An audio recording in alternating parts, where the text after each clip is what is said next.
All right, so we are good on number 5. All right, going on to number 6. I'm going to clear this out. Mr. Morrison, Yes. can you use P-series on letter D? On letter D, you said? You said letter D, Daryl? Yeah. You could compare to a P-series, 1 over n squared. And since 1 over n squared converges, you know that this series must converge. Let me read the problem, though. Yeah, D, you could either use integral test and P-series go together. So you could either do integral test or you could do limit comparison test to the P-series 1 over n squared. Both of those would be okay. Okay, thank you. Mm-hmm.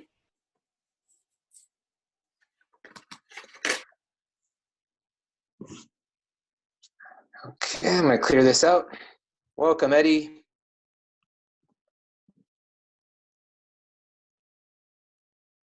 I'm glad Eddie could join us. All right, questions on number 6, 2017.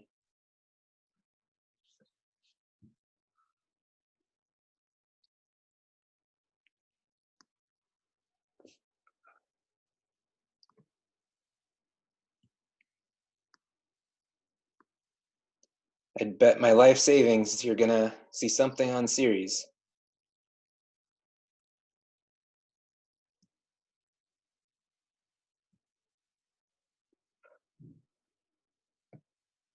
Can you do 6D?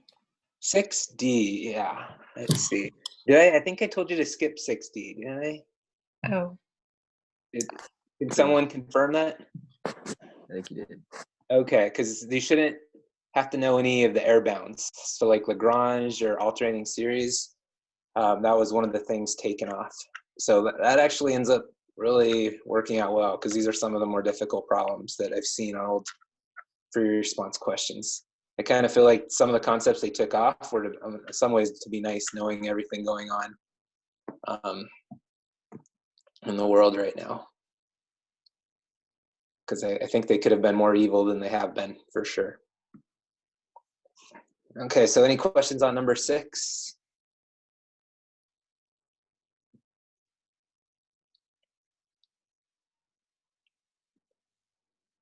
Everyone's good. So number 6 is a good one because it looks like it requires you to know series and then be able to take the integral of a series on part C.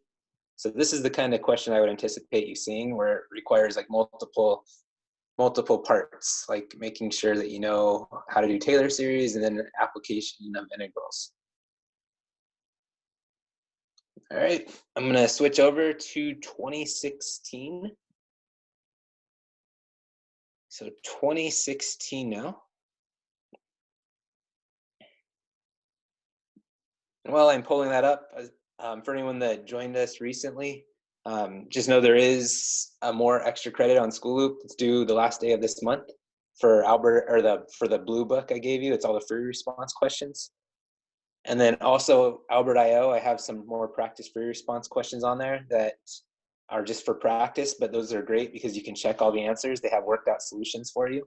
So please do not think that just doing what the assignments are is going to help you to get a 5 on the AP test. You definitely want to go the extra mile and do some things beyond what we are doing just with old free response questions.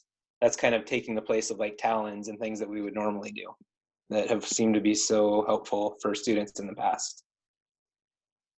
Okay, so I said 2016.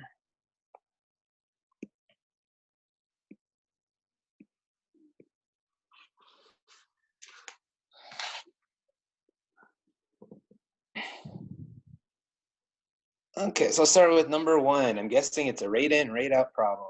It is every year.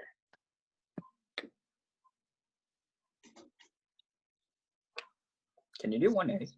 1A, yes. Let's look at 1A.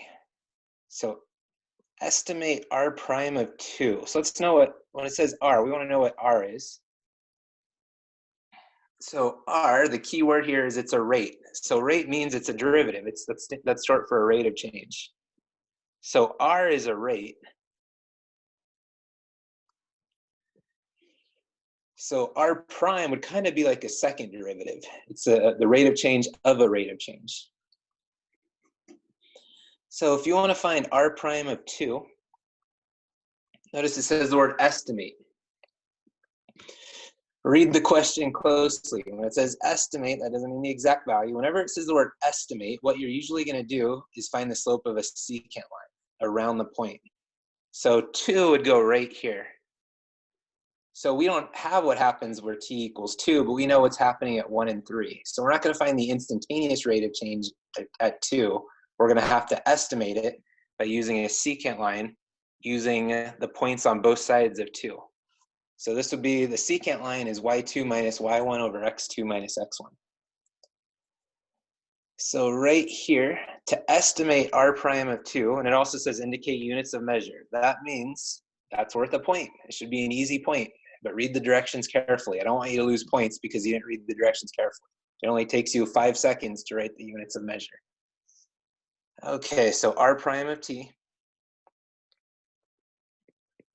is going to be approximately, because we're estimating, it's going to be y2 minus y1. So 950 minus 1190.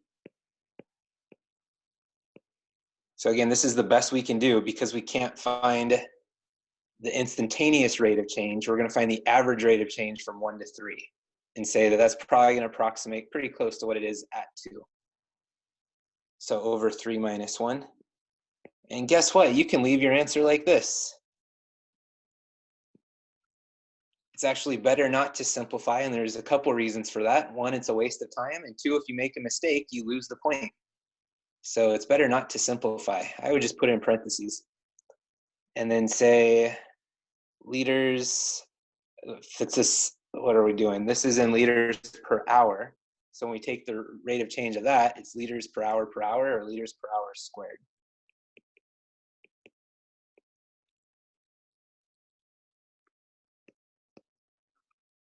So this would give you 2 points out of 9. Every free response question in the past is out of 9 points. I think they're gonna, I wanna say the 28, they're gonna give more details on how the points are gonna work. So I don't know that yet, I don't know that yet, but I know in the past, every free response question is out of 9 points. So this would have been 2 points here. Mr. Morrison, I know sometimes that you can leave your answers like unsimplified, but when would that be like a bad thing? Like you were supposed to simplify it, but then you didn't. Just make sure you do the calculus. Take all the derivatives, take all the integrals, but if it's just arithmetic, stuff you learned before calculus, you don't have to do that. Okay.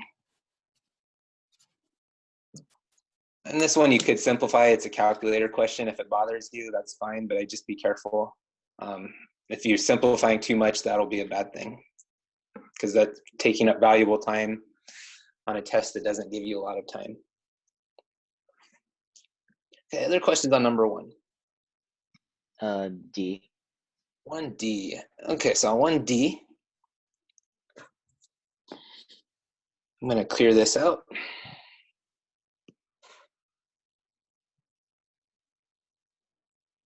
So 1D.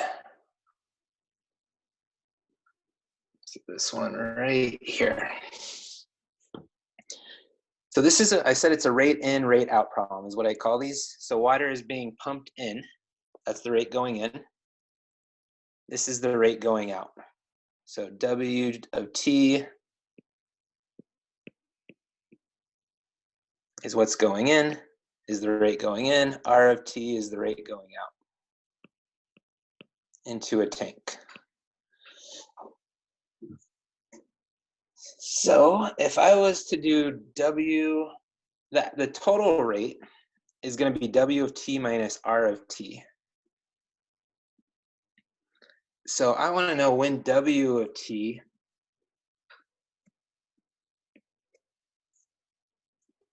it says when the rate pumped in is the same as the rate going out. So when are these two things equal? I want to solve for T.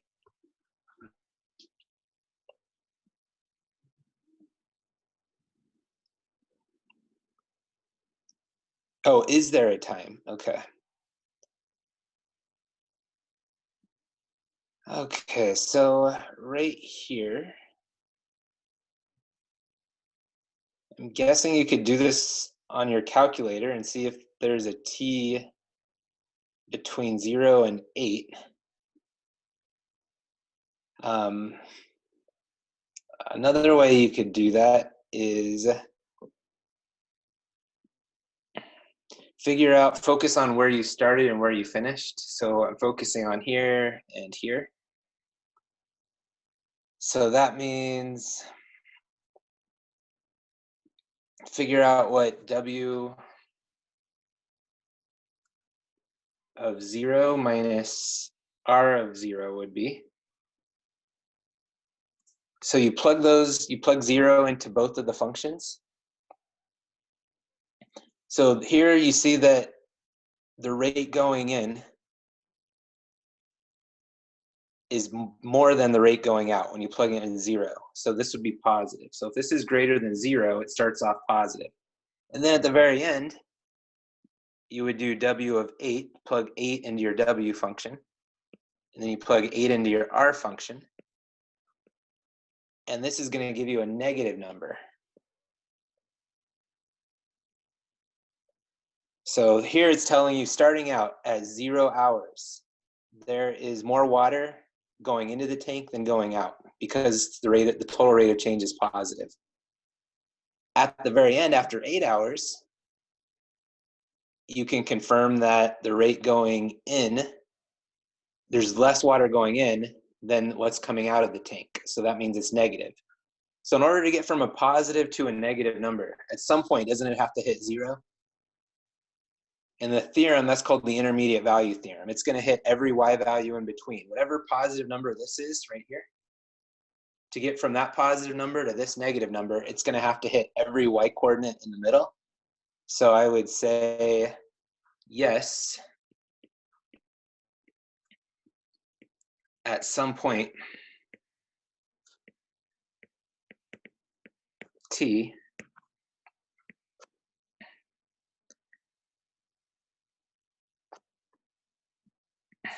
W of t equals R of t.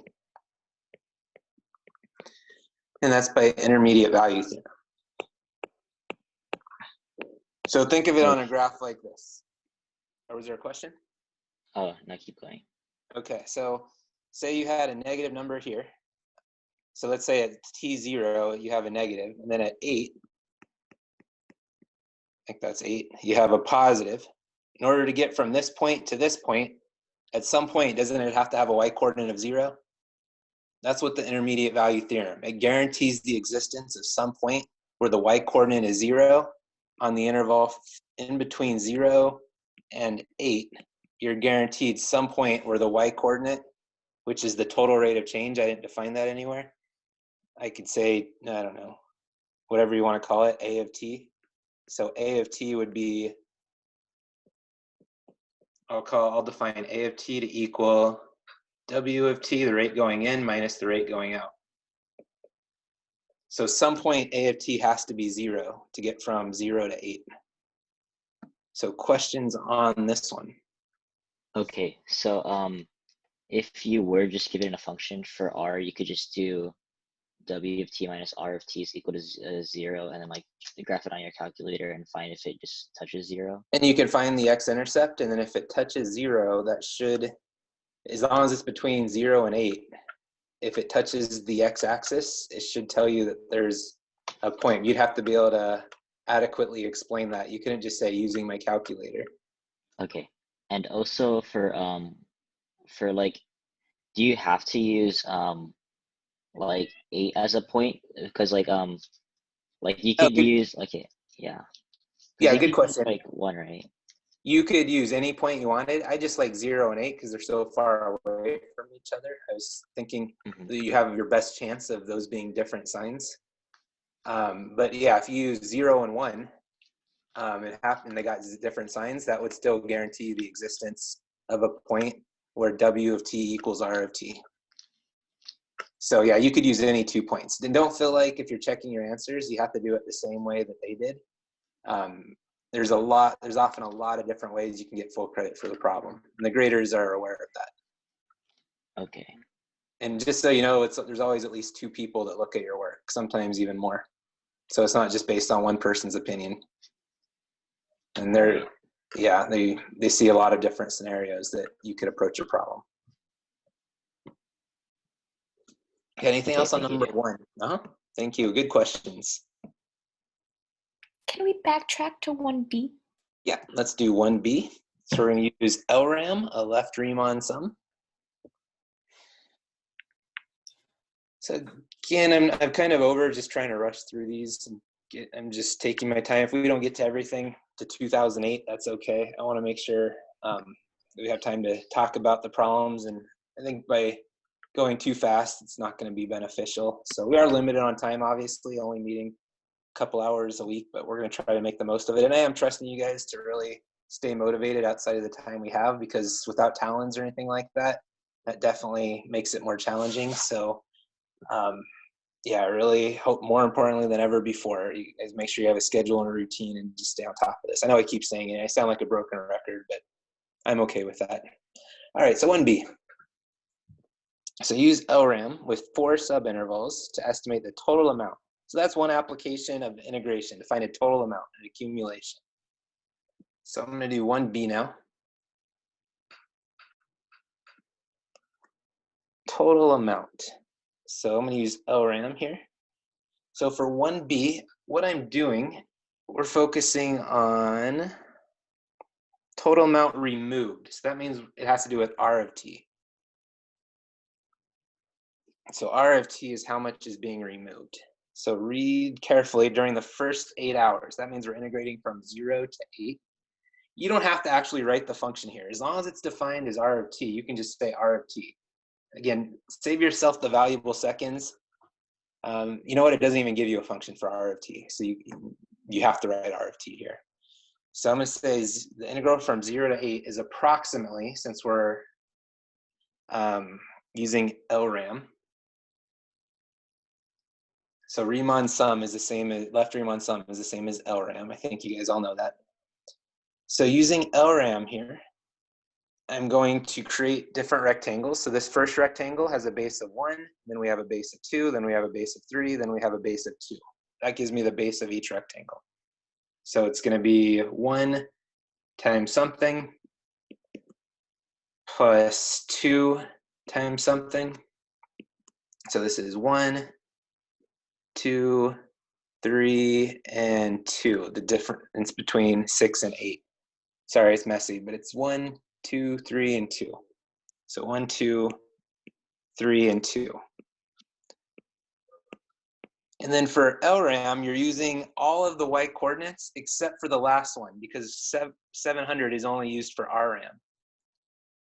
So the white coordinate gives you the height of each rectangle using the left-hand point of each interval. So 1340 is going to be my first white coordinate. Then I have 1190. And then I have 950. And then I have 740. So please do not simplify this. This is one you don't want to simplify. Oh, I did. Or maybe you need to here, actually. Let's see. Is this an overestimate or an underestimate? Okay, well, you can use a calculator for this one. So normally I would say don't simplify this, but it might be know what the number is. And let's see. Well, Wait, Mr. Morrison, so yeah, if you put the answer and got it wrong, then you just get it wrong? correct. So there's actually a penalty for a wrong answer. So if you simplify, you have all the work right, and you get to the point where you just have to do arithmetic and then you get it wrong, you lose the point. That's one reason it's better to just leave it like this. Okay. To estimate, yeah, it says because of the word estimate, you would get 1 point for writing this. I'm sure the reader would appreciate if you boxed your answer, but it's not a requirement. And then it says, is this an overestimate or an underestimate? Well, if you look at these numbers, aren't these values decreasing? So over time, it's going like this. So it's not perfect, but you can see that it's decreasing. So because anytime It's decreasing, and we're going from 0. Let me actually extend this past 0. So we'll say this is t equals 0 to t equals 8. So we're using the left endpoint here. So it looks like this, and then we're at 0 to 1, and then 1 to 3, 3 to 6, and then we have 6 to 8. So you can see, isn't there more? Oops, this should, if it's decreasing, that should be above. So this estimate, see how there's more area if you add up all the rectangles than what's under the curve, because the rectangles are going above the curve. So that means this would be an overestimate. And your reason it would be because it's a decreasing function. Anytime it's a decreasing function, LRAM is always an overestimate. Since R of t is decreasing. Yeah, don't say it either. I know the first page of your yellow book gives you a bunch of guidelines for free response questions. That's especially important this year. But you don't want to use pronouns. You don't want to say it. They will dock you if you say it. Make sure you refer to it as R of t. Because if you just say it, they don't really know if you know what it refers to. Mr. Morrison, Yes. is LRAM always going to give you an overestimate? It will if it's decreasing. If the graph is increasing, it will always give you an underestimate.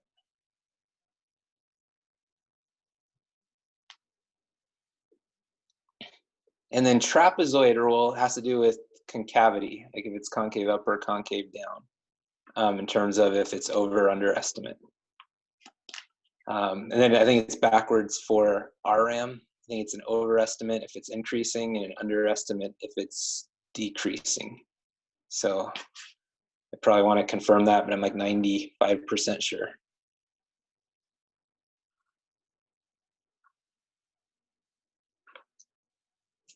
Okay, so anything else on number 1? Okay. So clear this out. Number 2, did I tell you to skip that one? I think I did. Did I tell you to skip all of 2? I should probably have that in front of me. I'll try to have it this time. I told you to skip all of 2, right? Yeah. Okay. That looks like parametrics. So they took off parametrics, polar, parts of series, vectors are all gone. So that's a lot less you're going to have to study. So that doesn't necessarily mean tests will be easier. It just means you're going to have to spend your time focusing on other stuff. Okay.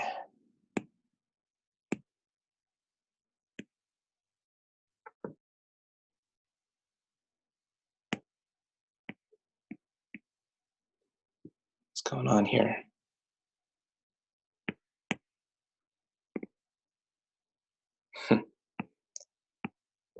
It's interesting. Okay, I'll take questions on number 3.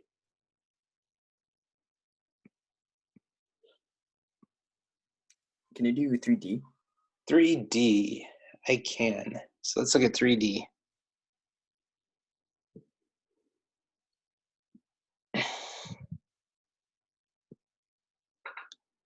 Okay, so on 3D, it says for the interval from -4 to 12. So that covers the entire graph from -4 to 12. Find all the intervals for which g of x is negative. Okay, so here, if I go from, I'm sorry, negative or 0. So we have to be careful here because they always do this. They ask you about g, but they give you a graph for f. So you have to find a relationship between f and g. So right here, I'm going to use this function defined as my integral, and I'm going to take the derivative of both sides. So I'm going to say that I don't know if I even need to do that here, but I probably don't have to do that here, but for other parts, know that you're going to want to take the derivative of both sides. This is going to equal f of x.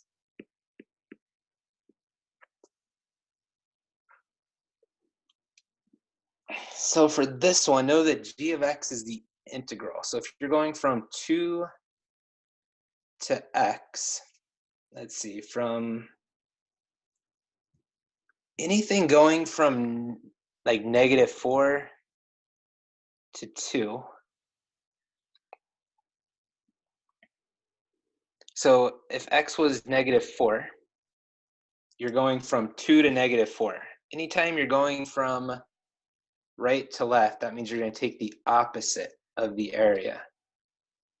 So in this case, if you go from 2 to -4, right now we have more positive area than negative area. I'm going to highlight this.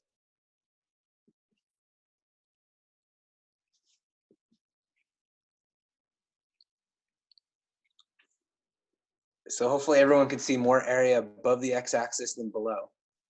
So that means, but because we're going from right to left, from 2, we're focusing on this x right here. So we're plugging in different numbers for x, and we're saying over what intervals is g of x going to be negative. So I would say from -4 to 2, because you can see starting at from 2,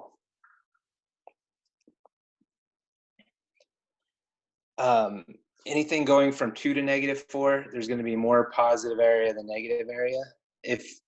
So notice for all of these, we're starting at 2. So we're going from 2 to a number. So from anything going from 2 to the left is going to have more positive area than negative area. So that means over that interval, if you do the integral from 2 to any of these values down here, it's going to give you a negative area when you're going right to left. And then also, if I go from 10 to 12,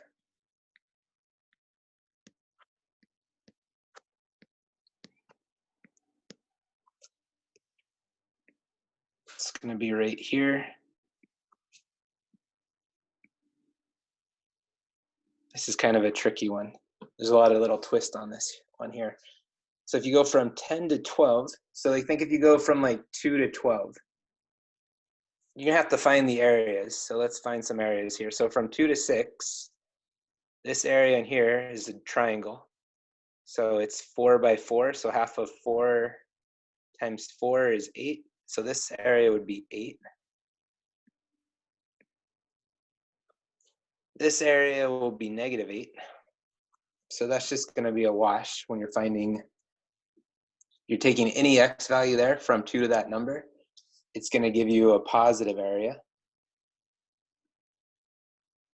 until you get to 10. Because once you get to 10, from 2 to 10, it's 0. That's the cutoff. Anything past 10, you're going to have more negative area here.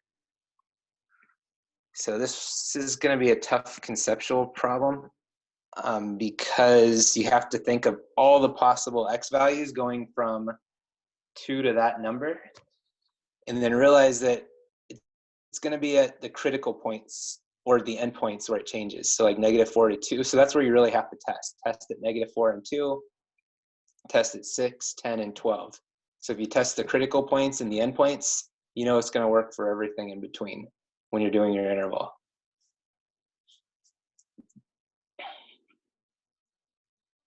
Why are they equal to signs?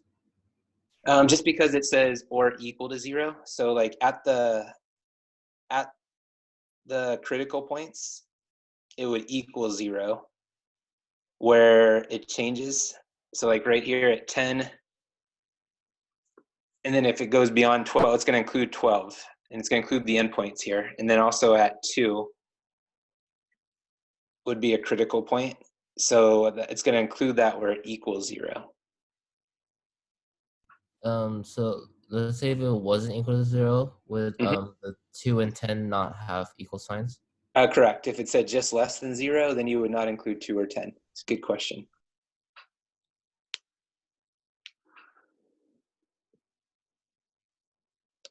So would -2 to -4 be positive if you're going backwards from like, because it's under the x? Can you just give me one number? So from 2 to what? I can only focus on one number at a time. You said, Because it says g of x is 2 to x, so you're going backwards. yeah.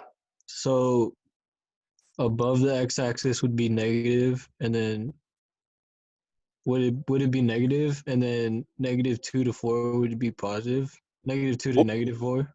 Well, we're always starting at 2. So you have to remember all these x values that we're using. We're starting from x equals 2, and then we can go to any of these values inside the interval. And then we're saying that all those x values between -4 and 2, if you go from 2 to that number, is going to give you an area that's less than or equal to 0. So I can, is there one number you wanted me to test from like 2 to some number? I can show you that it's negative. If that number falls in the interval. 2 to -4. So from 2 to -4, okay. So if I go from 2 to -4, this area right here is 8. This area right here, what is it? 2 down 4, so it's going to be 4. So I'm going to do 8 minus 4, which is positive 4. But because I'm going from right to left, that's going to make my integral -4. So you would first find the area that you would, where you count area above the x-axis is positive and the area below the x-axis is negative. But then at the very, very end, you would take the opposite of that number, because I would say the integral from, what is it, from 2 to -4 of f of x, that equals the opposite of the integral from -4 to 2 of f of x. I probably should say dx. Chris must not be here. Okay, thank you. Mm-hmm.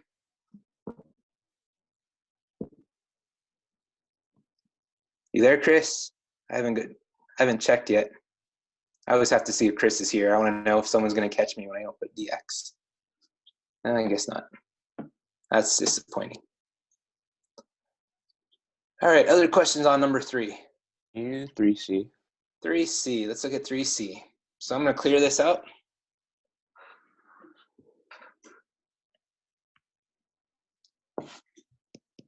It's interesting. It's not letting me clear.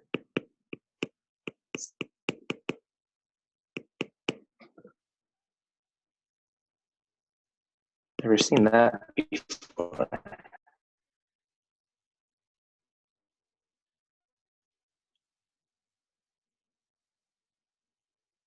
Maybe I'll come back to this. 1 second. So 3C on 2016. Hopefully this will fix it. No, there it is. It's already there. Okay, find the absolute minimum. So that means we have to test the candidates, the critical points and the endpoint. So on 3C,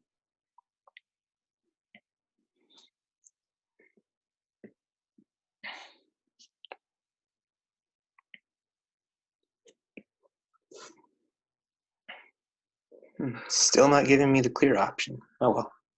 Okay, so G prime of x, we said this earlier, is going to be f of x. So if you want to find the absolute minimum or maximum, you're taking the derivative of g. And the derivative of g, by fundamental theorem of calculus, is just f of x. Okay, so here, on this one, I'm going to test the endpoints and the critical points. So my endpoints are going to be at -4 and 12. And the sign changes. 2 is actually not a critical point because the sign doesn't change. It goes from positive to positive.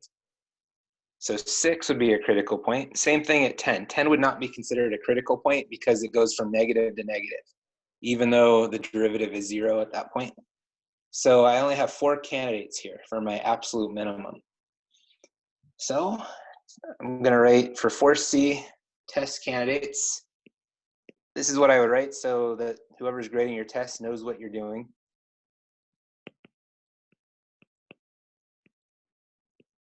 And then you would have x and then g of x. Or g prime of x. Which equals f of x. Sorry. No, I'm sorry. You have to go back to the original g. Backtrack here.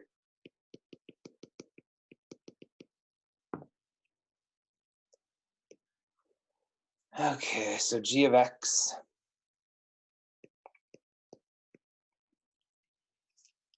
And then we're testing for -4, -2, 6, and 12. Okay, so now to find g of x, we're using this again. This function defined as an integral. So if you want to go from 2 to -4, you find the area, or you find the integral from 2 to -4. So I think we found that when we did part D, I believe. Okay, so that is going to give you, so at 4, or at -4, it's going to give you, yeah, we did this one. We said it was -4. When you do -2, it's going to give you an area of -8. When you do 6, it's going to give you 8. And then when you do 12, it's going to give you -4. I'll show one of these, just in case you're wondering where I'm getting these numbers. So let's just focus on, we'll focus on -2. So if I want to figure out how to get -8 from -2, I would take the integral from 2 to -2. So we're always starting at 2 again, every single time, because that's how the function is defined. So f of t dt. So integral means you're finding the area. So if I go from -2 to 2, the good news is you can use these for multiple parts. So once you find the answer for one part, often you can use it again. So to find the area from 2 to -2, we said this triangle is 8, but because we're going from right to left, that's going to make it -8 here. So the absolute minimum is going to be the smallest of all these values. So that would be right here. Oh, it says minimum and max. So this would be absolute min. And the max would be the largest number, which would be right here. Absolute max would be at 8. That's interesting. Usually they don't ask for both. So here it says find both, absolute min and the absolute max. So make sure you write a sentence to explain this. So I would say absolute max. I'll start with min. So absolute min is, remember the minimum and the maximum is always the y coordinate. So is -8 when x equals -2. Absolute max, it says justify your answer. So by writing saying test candidates in just a quick sentence, that would be enough to justify your answer. So absolute max, so justify is a little bit stronger than explain. So justify means you have to mathematically show it. That's what we did with the candidates. So absolute max is 8 when x equals 6. So be able to clearly, elegantly explain your answers. The writing does matter, how you write your work.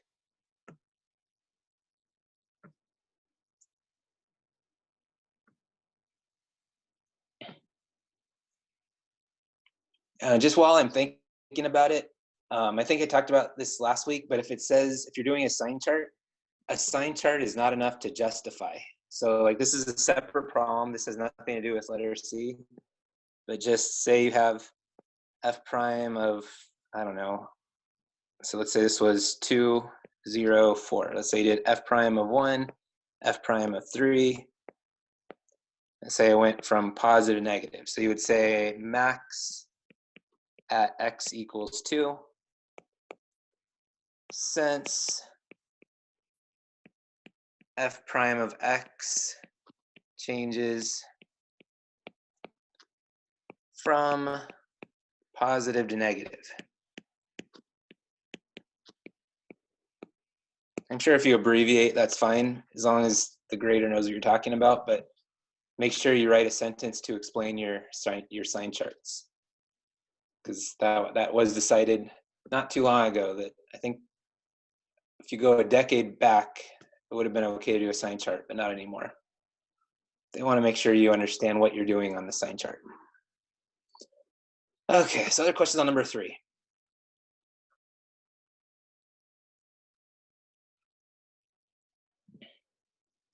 Okay, so I'm gonna clear this out. We're gonna move to number 4.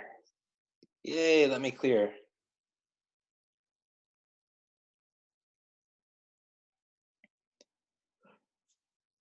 Okay, questions on number 4. Letter C. 4C. Let's do 4C.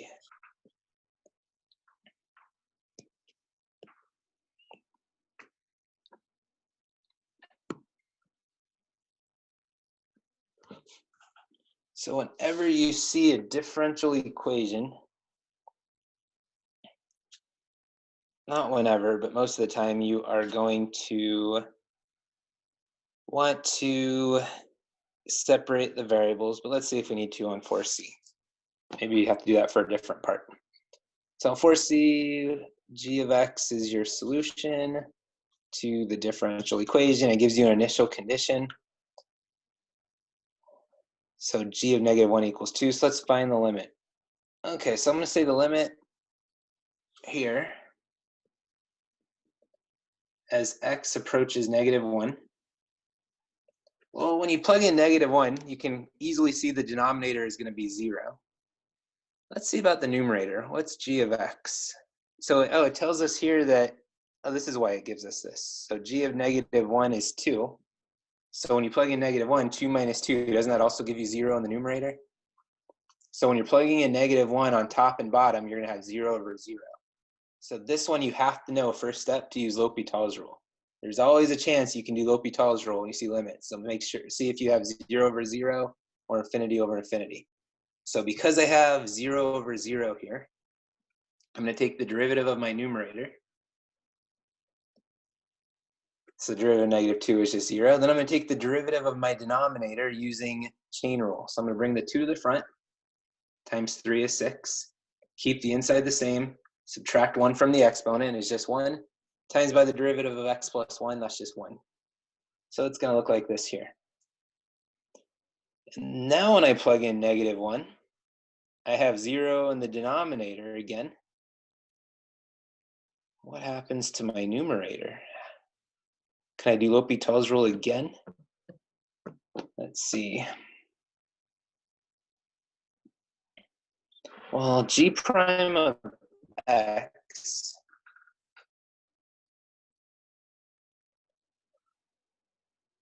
it says g prime of x equals y. So I think I need to solve for y. Or g of x equals y. So I do need to do separation of variables here. To solve for y, let me see.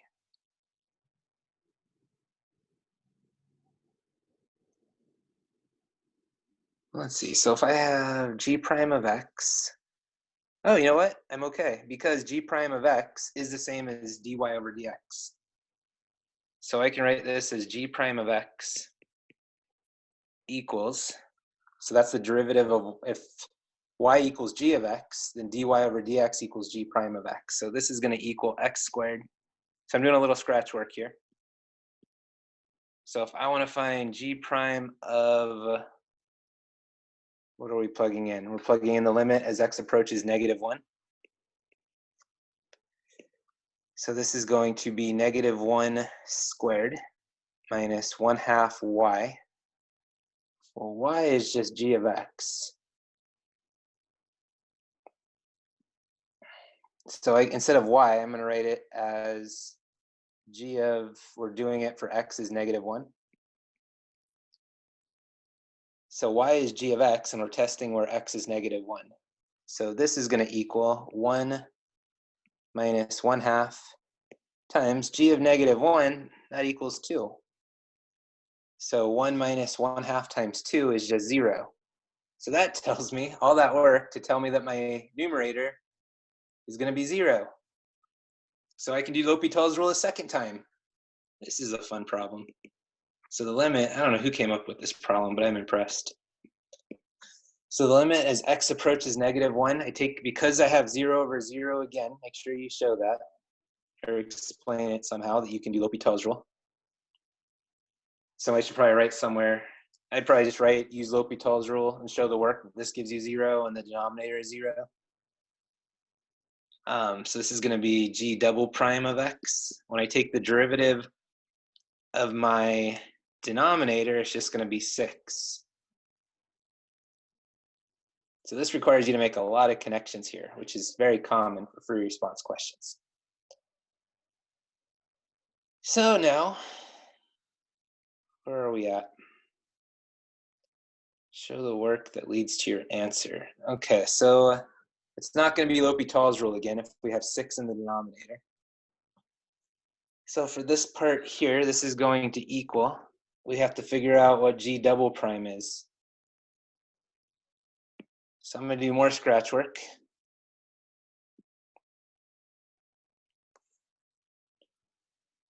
Okay, so we know g double prime of x. I'm going to take the derivative of g prime of x from up at the top using implicit differentiation. So this is going to be 2x minus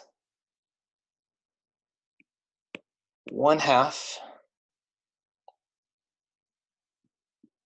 times y, or 1/2 times y. So that's actually, I don't want to get a derivative here. So I want to somehow write y in terms of x. Do I have that anywhere? Let's see. Okay, this is going to be, I'll actually write it as dy over dx. So this is going to be g prime of x equals 2x minus 1/2. So because y equals g of x, I can say that dy over dx, when I take the derivative of both sides, equals g prime of x. So that means dy over dx is the same as g prime of x.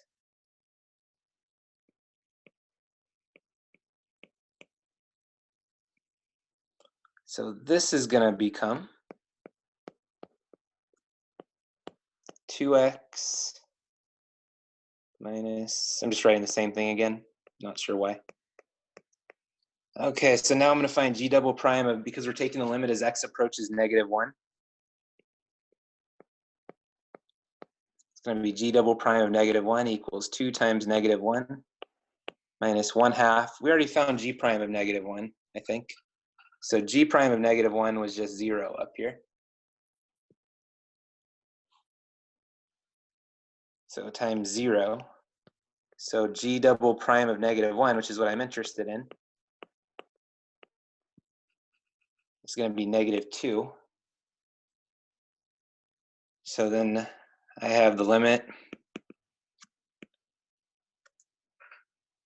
as x approaches -1 of -2 over 6, and that just simplifies to -1/3.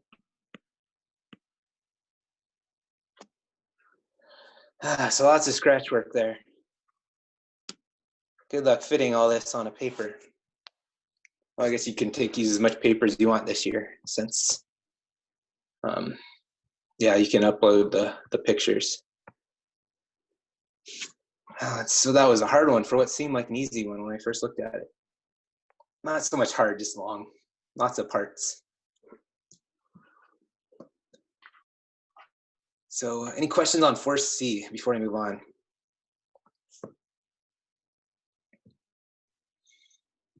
Okay, other questions on number 4? 4D. 4D. All right, so I'm going to clear this off now. So last call. Everyone is good on 4C. Make sure your mic's on. If you need me to leave this up longer, if you have a question. Okay, on 4D. Yay, Euler's method. Again, this is one I would not be surprised to see because this is a BC topic. You have to know first semester stuff, but I would spend a little bit more time focusing on second semesters. Just that my theory is if there's no AB subscore, that definitely doesn't mean that it's not including AB, but I think it's going to focus on BC stuff, which is everything we did this semester. Okay, so 4D, everything we did other than the stuff I told you to skip. So 4D, Euler's method is a BC topic. So here I'm going to start with a point. I'm going to start with a point XY. And then I am going to find my change in Y. I'm going to do dy over dx times my change in X. And that's going to give me my change in Y. So we're going to start at a point, and the point where we end at is going to be the final approximation. So what we're doing with Euler's method is we're creating a bunch of tangent lines to get from one point to another. So like here's an example. You might have a graph like this. Let's say you want to go from this point to, I don't know, this point. So maybe you create a tangent line, and then at the next step, you create another tangent line, then you create a third tangent line. That wasn't a very good picture. But then you can, using that third tangent line, you can approximate the Y coordinate basing it off of the slope at each point. Okay, so we're starting out, we are given that we're starting out at 0, 2. So that's right here, and it says, what's our step size? Our step size equal to 1. Oh, with 2 steps to get to 1. So to get 2 steps to get from 0 to 1, to do it in 2 steps, you have to go by 0.5.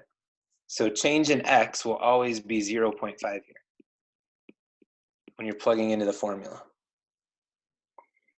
Okay, so dy over dx, to find dy over dx, you take both of these numbers and you plug it into the formula at the top. So you plug in 0 for x and 2 for y. When you plug in 0 for x, it's just 0 squared minus 1/2 times 2. That's just going to be negative 1. And we said change in x is always 0.5. So this is going to give you negative 0.5. This is what you add to the most recent y coordinate. So the most recent y coordinate is 2. You add negative 0.5 to that to get your next point. So it's going to be 1.5. And then you repeat the process again, but now you're focusing on this point. So to find dy over dx, you plug it back into the formula at the very top. And that's going to give you negative 0.5, I believe.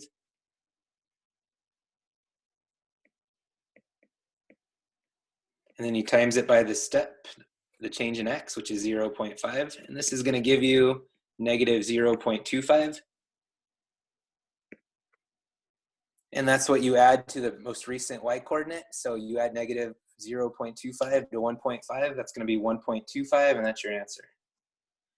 So I can say that h of 1 is approximately 1.25 using Euler's method.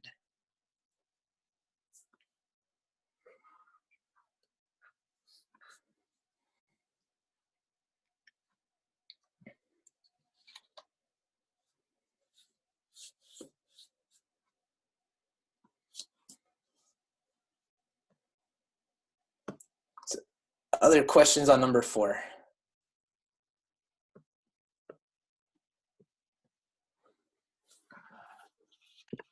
Can you do 4B? 4B. Let's do 4B. Oh, it's already 11:11. Isn't there some significance to that? Like make a wish or something? Make a wish. I wish for a 5 on the AP test. If I ever say something funny, I never know because everyone's mics are turned off. So I don't know if you're laughing or if I'm just talking to myself up here. That wasn't funny. Oh, thank you, Jacob. I can always appreciate you for your honesty. Okay, so number 4. I kind of miss being in class. I'm sure, I think you guys do too. It's just different.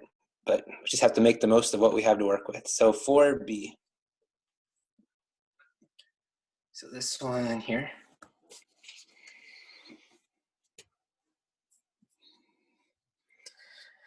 At least that's better than talking about my mom. Okay, so 4b. We have y equals f of x. It's the particular solution to the differential equation. Does the graph have a minimum, maximum, or neither? At the point -2, 8, and justify your answer. Okay, so I'm going to plug in -2, 8 here. So -2 is my x. And then my y is 8. This is going to be 0. So it does have, if the derivative is 0, that tells you that it could have a max or a min as long as it changes signs at x equals -2. So I'm actually going to do second derivative test since I don't know the original function. So once in a while, you have to do second derivative test. It's not very often. Usually we do first derivative test using the sign chart. But if I don't know what the original function is, I don't want to do first derivative test because I can't plug into the original function. So doing second derivative test, I'm going to find, I guess you already have this on part A. So you take the second derivative, which is 2x, minus 1/2 dy over dx, doing implicit differentiation. And then you can write this as 2x minus 1/2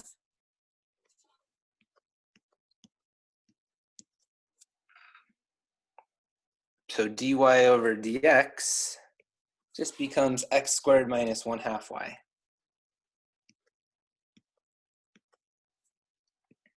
So I'm going to substitute x squared minus 1/2 y. And I'm going to plug in, so I showed the first derivative is 0. That part's important. You have to show that it's a critical point. And then at the critical point, you can use second derivative test to say if it's a max or a min. So I'm going to plug in, so I'm going to say d squared y over dx squared. So think about how I'm writing this, because on the test, it's easy to struggle with how to write it, and you don't want to lose points because of sloppy writing. So when you're writing a second derivative at the point, because there's two variables, I'm going to do the point -2, 8. So this is going to be 2 times -2. I'm going to plug that in for x, 1/2.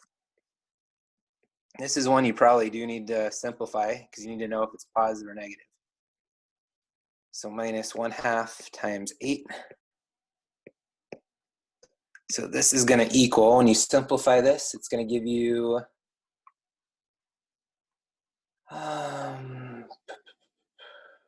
-4.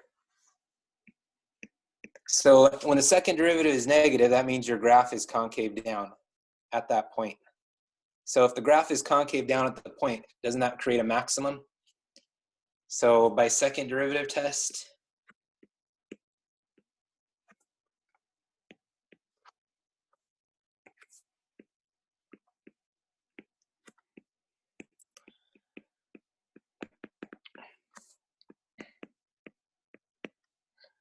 comma, I'm going to say f of x, or you could say y, has a relative max at -2, 8.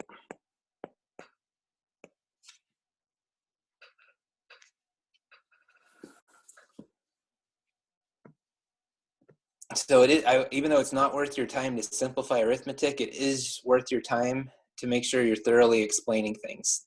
I said on the last post, on Google Classroom, don't think that you're doing yourself a favor trying to rush through problems to like answer every question. It's better to go through it. Don't work too slow, obviously, but make sure you are explaining your work correctly, because they do give you points for explaining and justifying and often putting units. So you don't want to be sloppy on your work.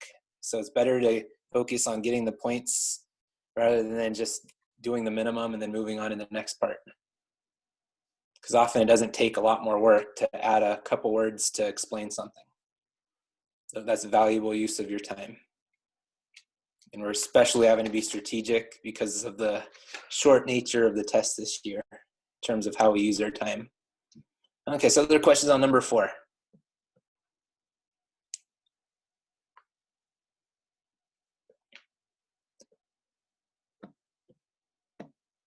Okay, I'm gonna go to number 5.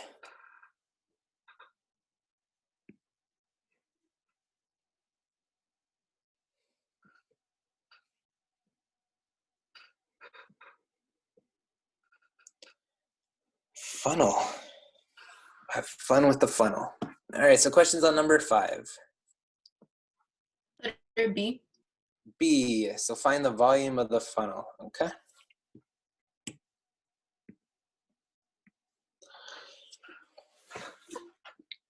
So on number 5, B,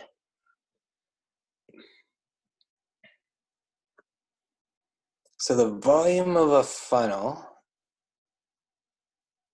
so it's gonna be, we're gonna create a bunch of circles here.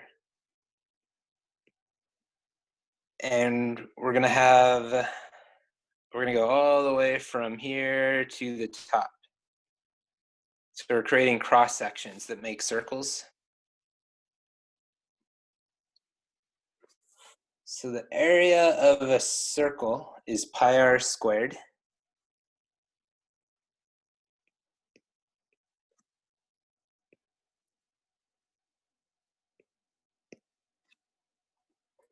And then each of these circles has a thickness of dh. That's the change in the height.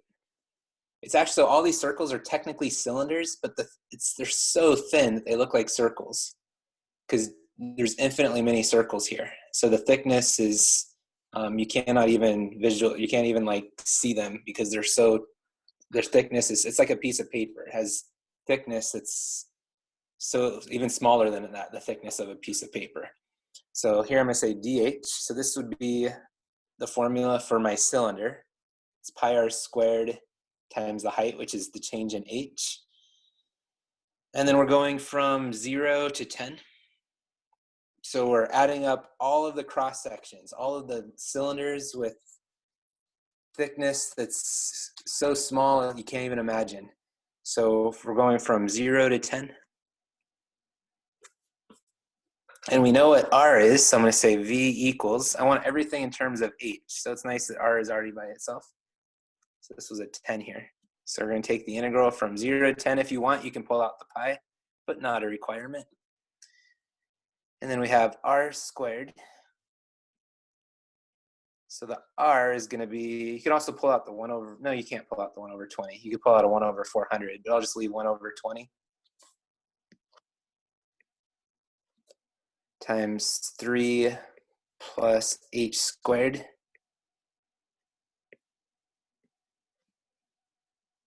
And then I have to square this entire parentheses with respect to h.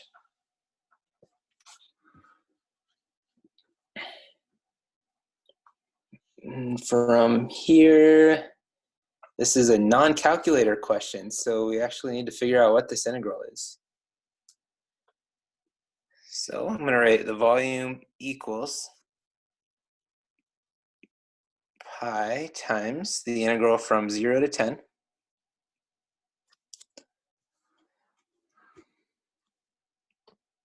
I'm going to square 1 over 20, which is 1 over 400.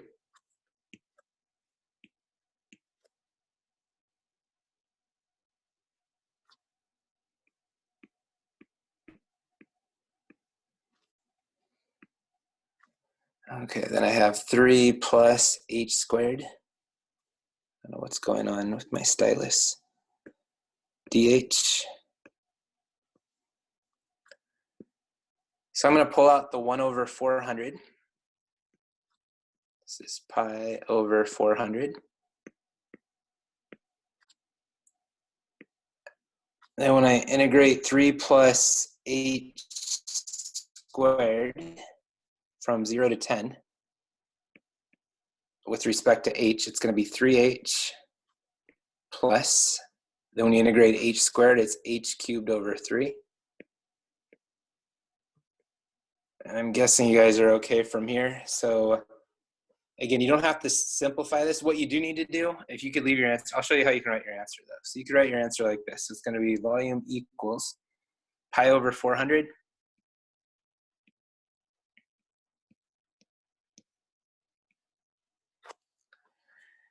And then you have 3 times 10. If you want to write 30, that's fine, but not required, plus 10 cubed over 3. And when you plug in 0, it's just all going to go away. So this would be a good way to write your answer so you don't waste valuable time. And don't lose the point for getting your answer correct. Mr. Morrison, Yes. I think you dropped the square. Did I? Where's that? Oh, right here. Thank you.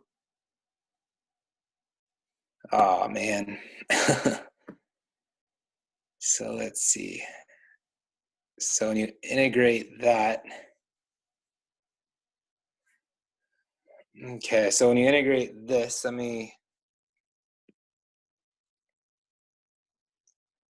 gonna write it like this now. So when I square this, it's gonna be 9 plus, and then you have 2 times 3 is 6, 6h squared,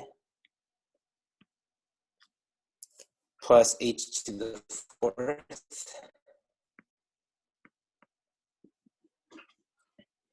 But now we still need to integrate that. Okay, sorry. So this should be an integral sign here. We're going from 0 to 10.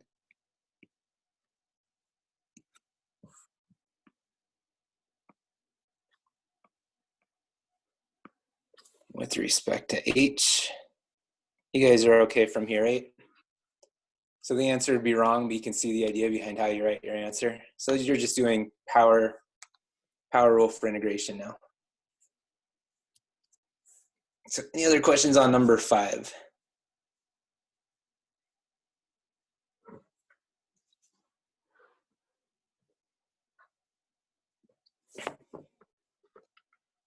Okay, I'm gonna clear this off then and we'll go to number 6.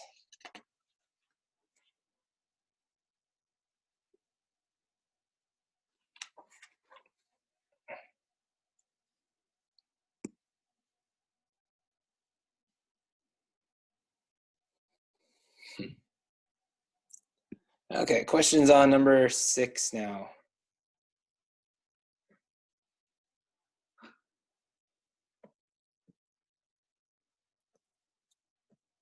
Six B.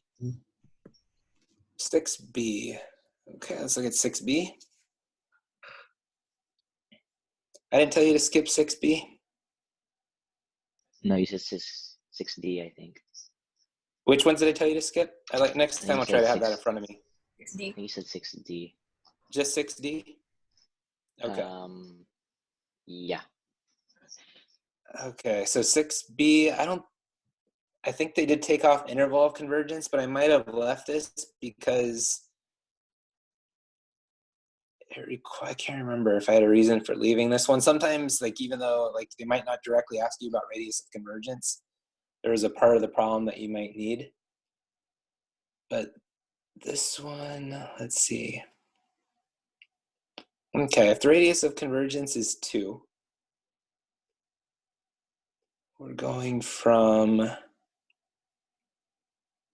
we're centered at 1, I believe. Okay, so if we're centered at 1, this shouldn't be too bad. So we're centered at 1. It has a radius of convergence of 2. So that means the interval of convergence would go from 1 minus 2 to 1 plus 2. So this is part B. So that means the radius of convergence here would go from -1 to 3. And we have to test the endpoints for the interval of convergence. This maybe is why I gave you this one, because for testing the endpoints, you're going to have to use stuff that you do need for the AP test. So x equals -1, x equals 3. So when x equals -1, you plug it back into, what do we have?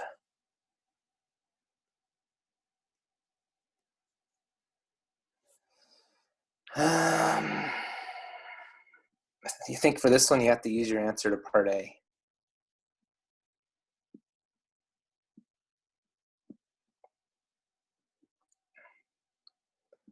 I'll give you the general term for part A.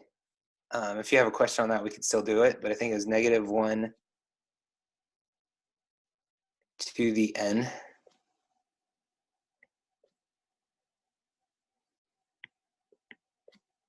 x minus 1 to the n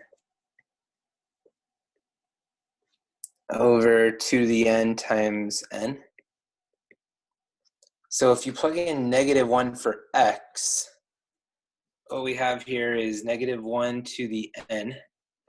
So -1 minus 1, this is becoming -2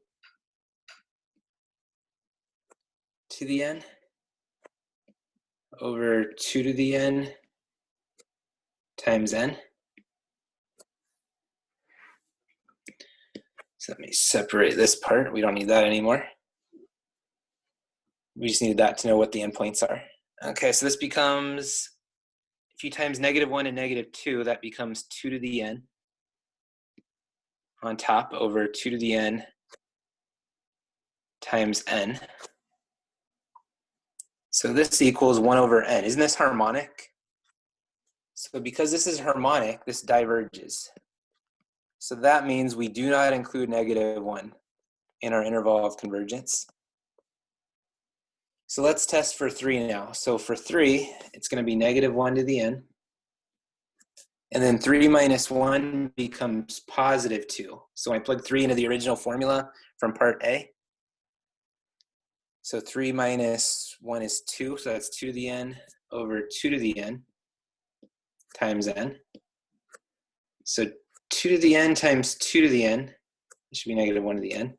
Looks like this. So this equals -1 to the n over n. So this is an alternating series that's decreasing down to 0 as n goes to infinity. So by alternating series test, what happens at x equals 3? Someone with their mic on.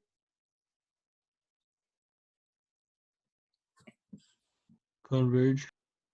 They converge. So that means I'm going to put a bracket at the 3. So this is going to be my answer right here, even though I want to double check again, but I'm over 90% sure they're not going to ask you on our interval of convergence. But part of the process, I do want you to know how to do it. Like they can ask you about identifying if a series converges or diverges by p-series or alternating series tests, things like that.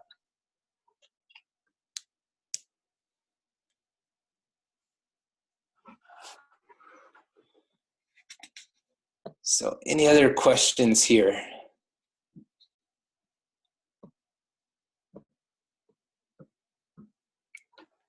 Okay, so we're not going to finish 2015, but I do want to get started with 2015. Hopefully you guys are doing okay. I know it's a long meeting, but it's once a week, so hopefully it's manageable. A lot of it from here on out, there's going to be a lot that you're going to need to be able to do on your own since of the limitations like I talked about earlier with what we have. So 2015 now.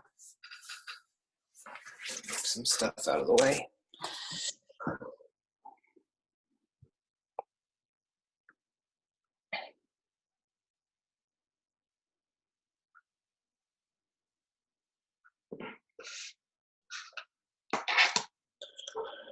So I'm guessing number 1 is a rate in, rate out problem, but let's confirm. So this is 2015 now. Looks like a rate in, rate out problem to me. I told you these are predictable.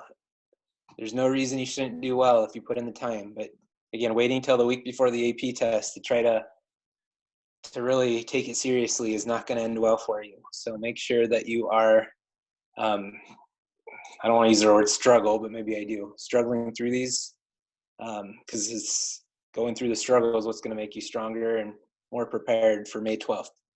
Okay, so any questions on number 1 here?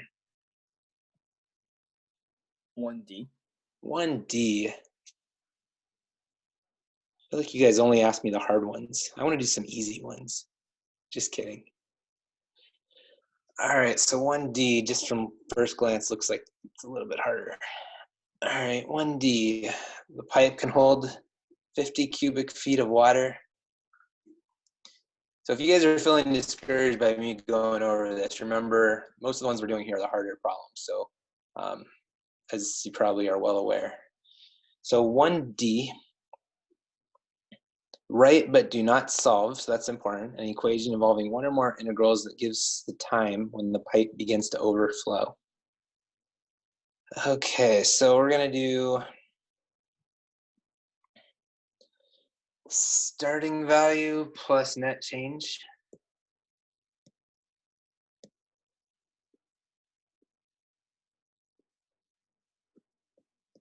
I'm just gonna abbreviate value. All right, value plus net change, that's gonna be an integral. It's also called displacement, if you see the word displacement. That's gonna equal final value.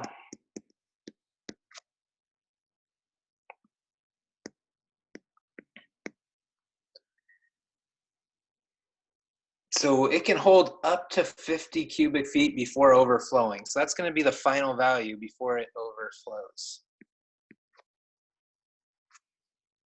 And it says at t equals 0, we have a starting value of 30 cubic feet. So it's gonna be 30 plus the net change is gonna be an integral. So we're going from, we don't know yet how much, we're trying to solve for W. What does W represent?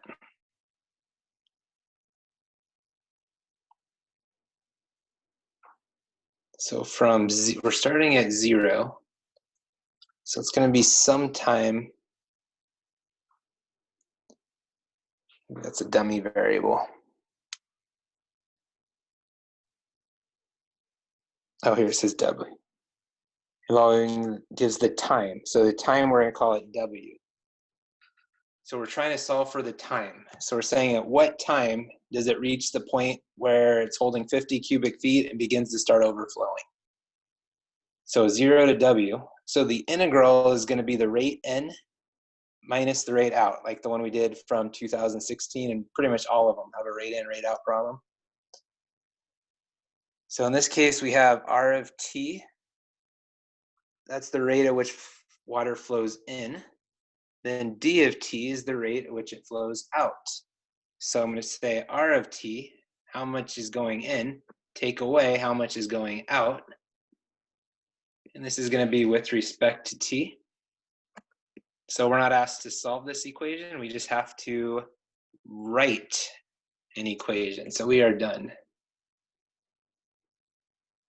Okay, so maybe that wasn't quite as bad as I thought. It looked a little scary when I first glanced at it.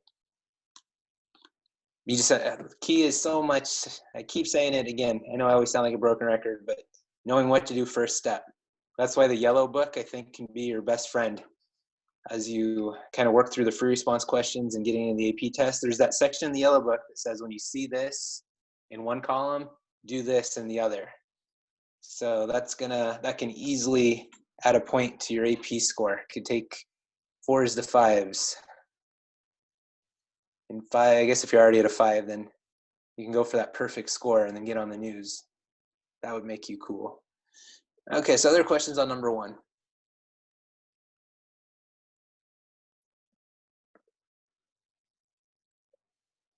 Okay, so I'm gonna move on to number 2.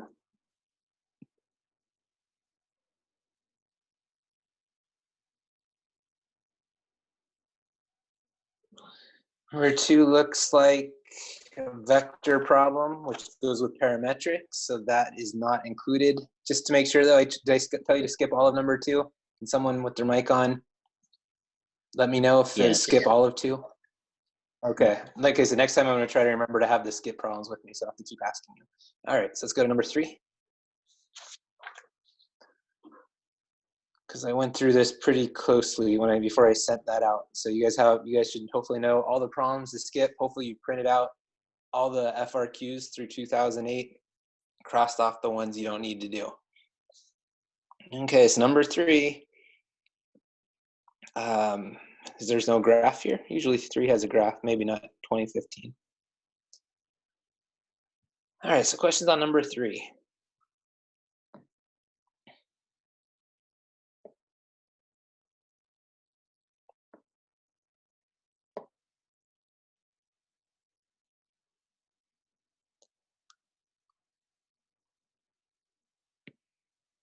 Can you do D, please? Yes, I'll do D. I was just kind of glancing over the questions really quickly.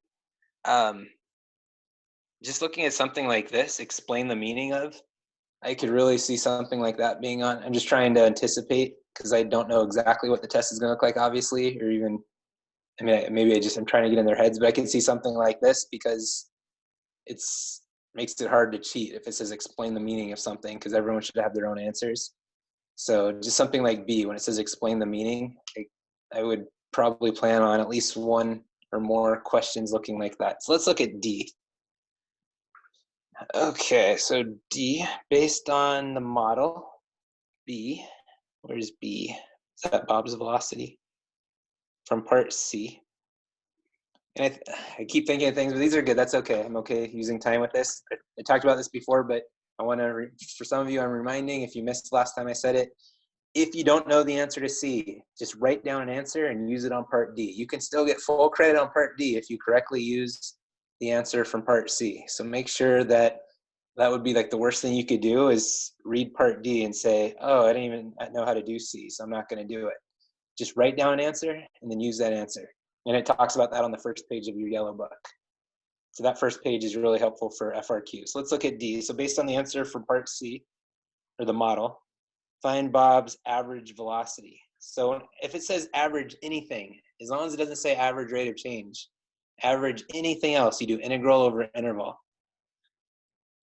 So right here, I'm going to write integral over interval for average value.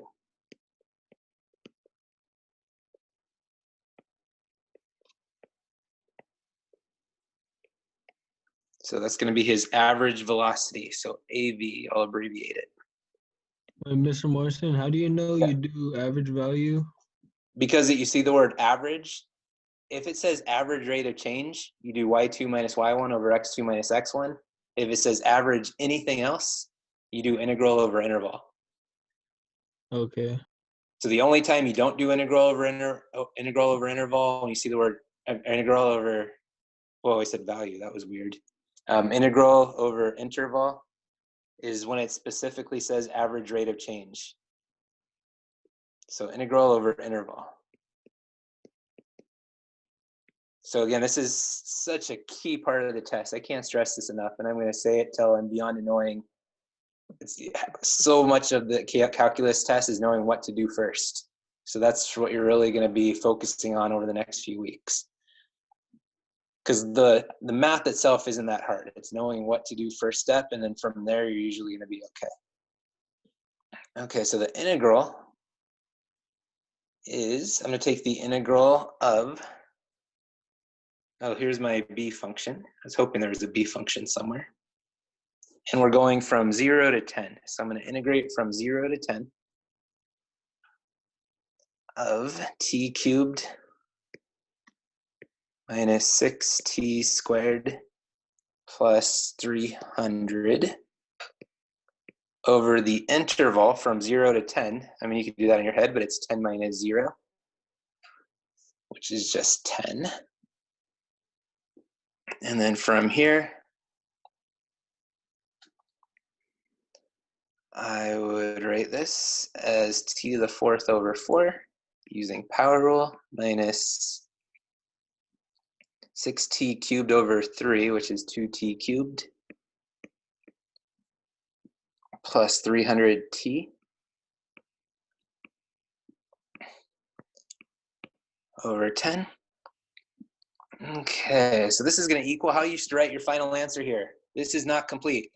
because showing you know how to do algebra or calculus is still knowing how to plug in the 10 and the 0. So you're going to plug in 10 for t. This is still part of the calculus, writing 10 to the 4th over 4 minus 2 times 10 cubed plus 300.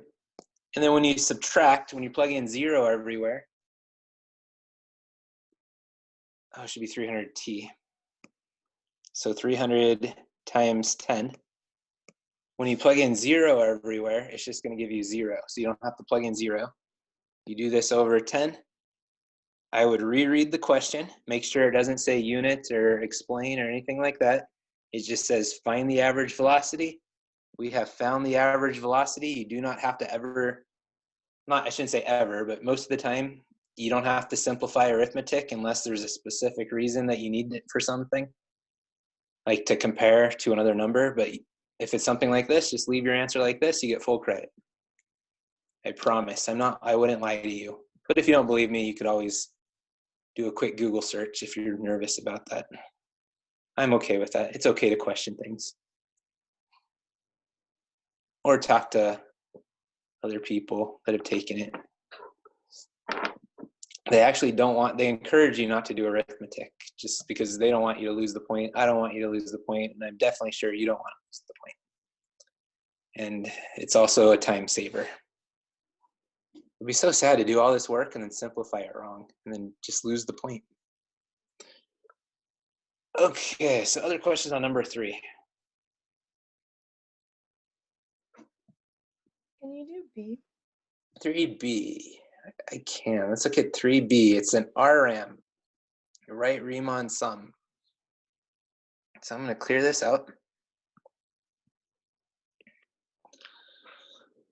So hopefully this is helpful going through these. And even if you know how to do the problem, maybe we're just little tips, tidbits here and there that will be useful on the AP test since we're just very limited. But all right, so for B, explain the meaning. Okay, so here I would say the integral from 0 to 40 of the absolute value of v of t dt. So this is where the yellow book could come in handy. So if you know the absolute value of the velocity, if you're taking the integral of this, that's how we define the distance. So this is more like you know it or you don't. So there are going to be questions that just show how prepared you are. No matter how smart you are, how easy calculus comes to you, it might not help you in a problem like this if you don't take the time to prepare. So the integral of the absolute value, it gets you back to the position from 0 to 40. So that's going to be the total distance traveled. So over the first 40 minutes. So this refers to is, we're looking at Johanna. I think I pronounced that right. Johanna. If there were no absolute value bars, would it be displacement? Good. It would be displacement because displacement is the net change. So that would be displacement. But because of the absolute value bars, distance has to be positive. So if I'm taking 5 steps forward and 3 steps backwards, my distance is 8 steps. So rather than making 3 negative for displacement, I would go 5 and then take the absolute value of -3 to make it 8 steps for my total distance. So yeah, so good observation. If there's no absolute value bars, this would be the net change from where she started to when she finished. But the absolute value makes it so even if she's moving away from where she started or back towards where she started, it's making all of that distance positive. Okay. Okay, so is Joanna's total distance traveled? I still don't know if there's 2 L's in traveled. I feel like I've seen both. I'm just gonna do 1 L. Traveled. Is there anyone really smart that knows if there's 1 or 2 L's? No one? Someone's smart. You guys are all smart. Traveled over 40 minutes.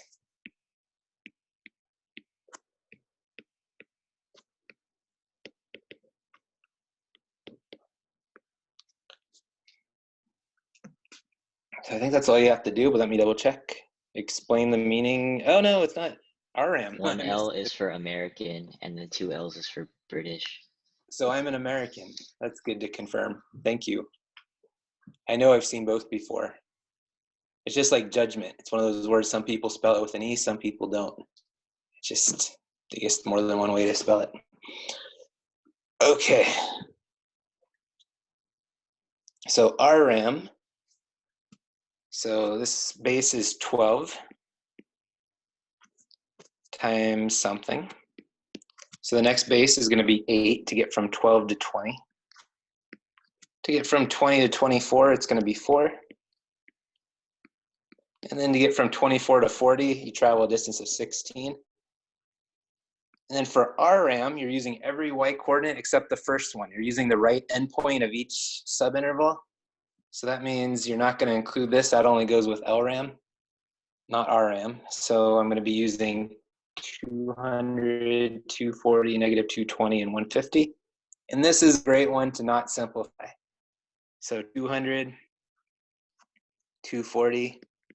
I know when you're checking your answers, it gives you the simplified answer just because it needs to, I guess. It doesn't need to, but they know a lot of people are going to simplify, but just know on the AP test, you don't have to simplify. But you should still simplify on your homework to confirm you're getting it right. But on the AP test, don't do arithmetic if you don't have to. So I would just leave the answer like this and get full credit for RM.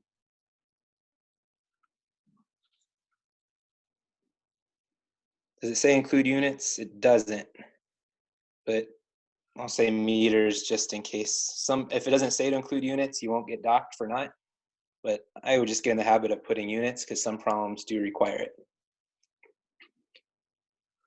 If I was to put units, I'd probably put this all in brackets.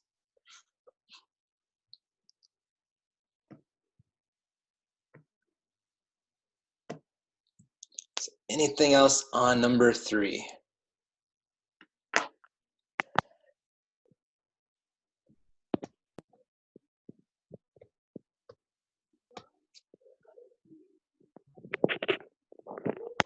Okay, so I'm going to. Mr. Morrison, I have a general Yes. question. Yeah.